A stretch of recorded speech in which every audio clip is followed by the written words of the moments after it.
Boa tarde. Neste segmento do Visão Libertária, vamos ao artigo sugerido e escrito por Alex Bio, revisado e narrado por Beat Dove. Raul Seixas previu o dia em que a Terra parou. Raul Seixas sempre foi um visionário.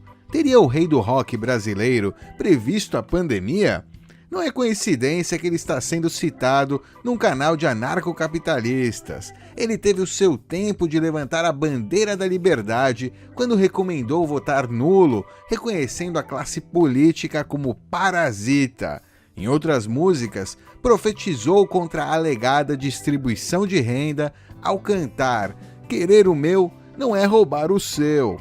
Em Anarquilópolis, caso não tenha ficado óbvia, a música descreve o ancapistão e os bandidos não são nada menos que os agentes do Estado, dominando o lugar onde se era livre. Só para mencionar aí alguns exemplos.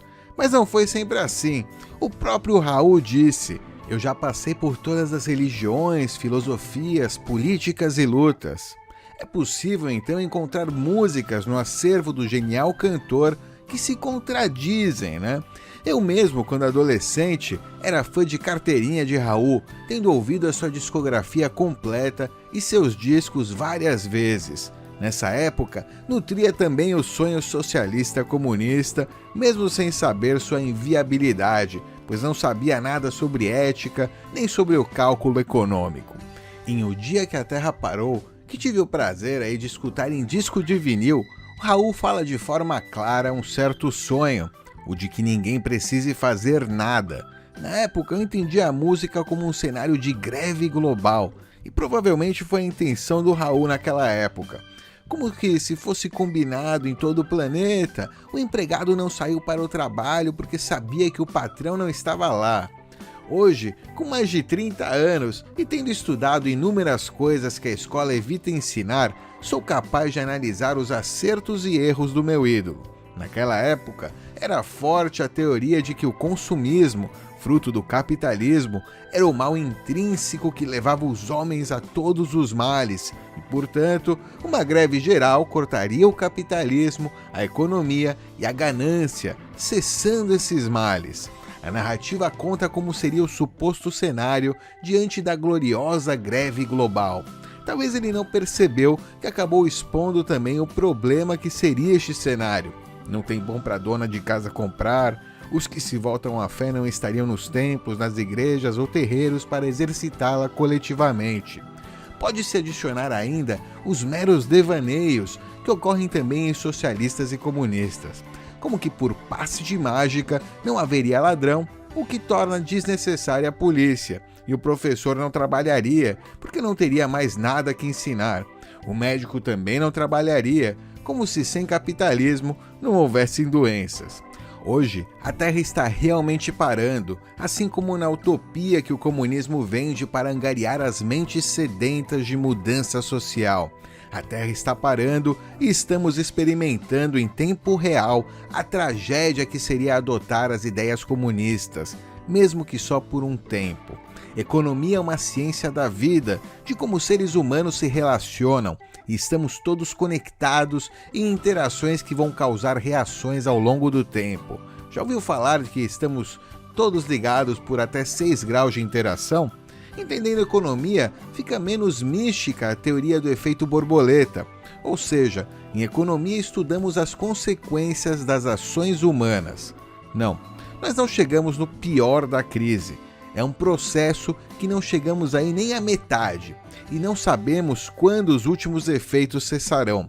Além da questão da febre chinesa, do novo corona, 2 mafiosos brigaram por questões de petróleo, os líderes da Rússia e da Arábia, colocando ainda mais incerteza na economia quando já tínhamos uma pandemia decolando. A maioria dos lugares teve que parar totalmente sua atividade econômica por 30 a 40 dias. Quem já analisou balanços de empresas, da bolsa ou fora dela, ou já conversou com empresários, sabe que a maioria das empresas não sobrevive sem faturamento, seja por questão de capital de giro, seja porque um percentual muito grande funciona tendo dívida e rolando essa dívida com novos empréstimos. pouquíssimas empresas de fato acumulam dinheiro vivo, porque não faz sentido contábil, é onde o governo rouba mais via impostos. Estando tantos dias sem vender, muitas empresas estão em sério risco. Se elas falirem, teremos ainda mais desempregados, não só no Brasil como no mundo. Outra consequência é que elas não terão como honrar a maioria das dívidas, e quem levou o calote mas está vivo, como os bancos, vai desesperado cobrar os outros devedores. Sim, o dinheiro começa a sumir, o que leva o ser humano a se tornar mais protetivo. Compra menos, evita tomar novas dívidas ou até pagar as dívidas que podem esperar, como a do primo ou a da Minha Casa Minha Vida. Mas o governo salva todo mundo. Socialista condena a acumulação de capital, dizem que é ganância, o certo é ter a garantia do Estado. A crença no Estado é tão forte que até ateus caem nessa religião, o estatismo. Uma vez que as empresas que acumulam capital são punidas com uma carga maior de impostos, o comportamento é reduzir a acumulação, que poderia dar fôlego para passar a crise. Mas não.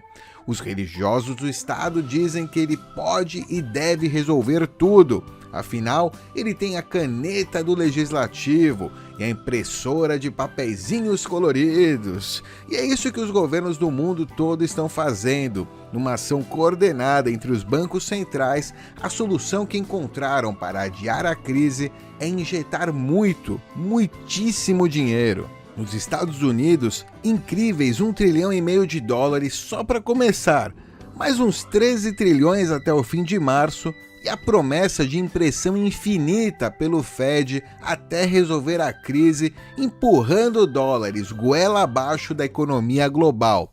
Os números não são exatos e ninguém sabe eles de fato, mas são quantias tão absurdas, exorbitantes, que já nem importa se é $1 trilhão mais ou $1 trilhão menos de erro. Além disso, 5 bilhões na Austrália, 2 bilhões no Japão, na Europa 1 trilhão e 200 bilhões, aqui no Brasil 135 bilhões de reais, equivalente a 27 bilhões de dólares na cotação atual, já tinham sido liberados da reserva obrigatória, permitindo bancos criarem dinheiro digital numa impressão indireta. E com a crise, uma injeção adicional de 1,2 trilhões de bonorôs será feita. Uma impressão de dinheiro de dar inveja a qualquer socialista, tanto no Brasil como no mundo, com exceção talvez da Venezuela, que já é especialista no assunto. No contexto atual, as impressoras de papeizinhos coloridos não vão parar tão cedo. Durante os próximos meses, toda essa inflação vai vazar para a economia até começar a afetar o seu bolso. Prepare-se, comece a se posicionar de acordo. E lembre-se que esse dinheiro fiduciário não é riqueza para ser acumulada e não traz bem-estar por si só. O que nos permite gerar riqueza e melhorar a vida é justamente a atividade econômica, a produção de bens, a oferta de serviços.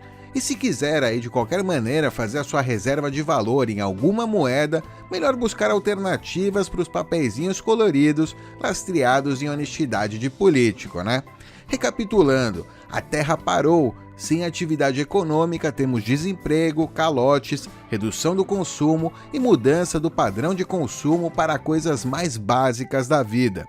Governo não gera riqueza, não produz nada, só interfere injetando uma quantia absurda de papeizinhos coloridos que cada vez valem menos e cria um efeito conhecido como cantilhão, que beneficia os banqueiros e seus compadres ricos que vão receber essa inflação para gastar e comprar bens escassos no mercado, enquanto prejudica os pobres, que vão ser obrigados a abrir mão de seus bens escassos por papeizinhos coloridos para pagar dívidas e ter liquidez, e que vão terminar com esses trilhões de batatas quentes na mão.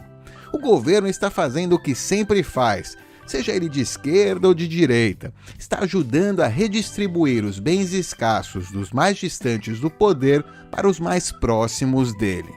É isso aí, obrigado pela audiência. Se você gostou do vídeo, clique em curtir e compartilhe aí nas suas redes sociais com a hashtag Bitcoin. Se inscreva aqui no canal e clique no sininho para ser avisado de novos vídeos. Até a próxima, tchau!